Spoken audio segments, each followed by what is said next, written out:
안녕하세요, 여러분. 오늘은 우리 모두가 한 번쯤 고민해봤을 주제에 대해 이야기해보려고 합니다. 나이를 먹으면서 친구 관계가 변하는 걸 느끼신 적 있나요? 특히 경제적인 격차로 인해 관계가 어색해지거나 불편해진 경험 말이에요.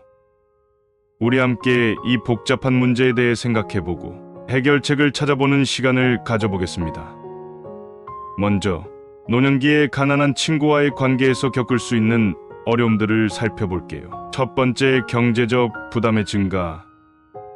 노후에는 예상치 못한 의료비나 생활비 증가로 경제적 어려움이 닥칠 수 있습니다. 이런 상황에서 가난한 친구와의 교류는 추가적인 부담이 될 수 있죠. 친구야, 미안한데 이번 달 생활비가 좀 모자라서 조금만 도와줄 수 있을까? 이런 요청을 받으면 어떤 기분이 들까요? 도와주고 싶지만 나의 상황도 넉넉지 않다면 정말 난감하겠죠. 두 번째, 생활 방식과 가치관의 차이. 나이가 들수록 우리의 생활 방식과 가치관은 더욱 굳어지는 경향이 있어요. 경제적 여유뿐만 아니라 여가 활동, 건강 관리, 인생에 대한 관점 등에서도 차이가 커질 수 있습니다. 친구야, 이번 주말에 같이 여행 가자. 스트레스도 풀고 좋잖아. 미안해. 나는 돈도 없고 그냥 집에서 쉬고 싶어. 이런 대화를 나누다 보면 서로 이해하기 어려운 순간들이 생길 수 있어요. 세 번째, 정서적 에너지의 고갈. 노년기에는 정서적 안정이 무엇보다 중요합니다. 하지만 가난한 친구의 어려움에 계속 노출되면 우리의 정서적 에너지가 고갈될 수 있어요. 우리도 위로가 필요한 상황에서 친구의 무거운 고민을 들어주는 건 쉽지 않죠. 마치 물이 부족한 우물에서 계속 물을 퍼올리는 것처럼 힘들 수 있어요. 네 번째, 사회적 활동의 차이.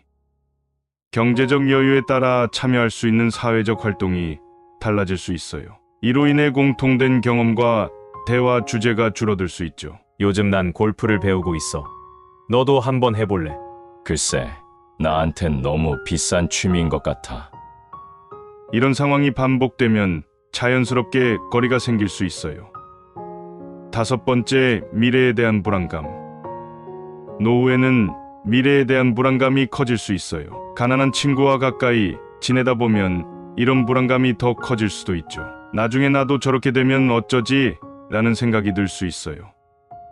자, 그렇다면 이런 상황에서 우리는 어떻게 대처해야 할까요? 첫째, 솔직한 대화를 나누세요. 우리 옛말에 고든 말이 우정을 만든다라는 말이 있죠. 서로의 상황을 이해하고 각자의 한계를 인정하는 것이 중요합니다.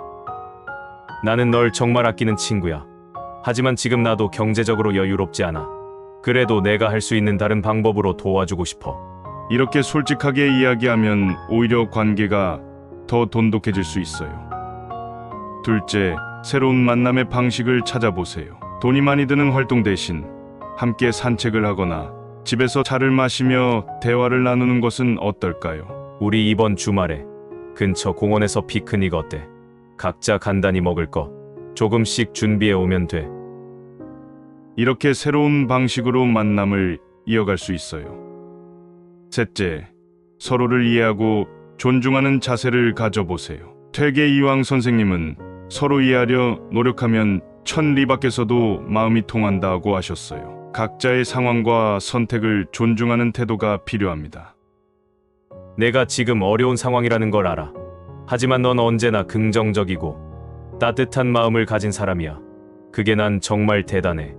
이렇게 서로의 장점을 인정하고 존중하는 태도가 중요해요. 넷째, 도움을 주고받을 때는 균형을 지켜요.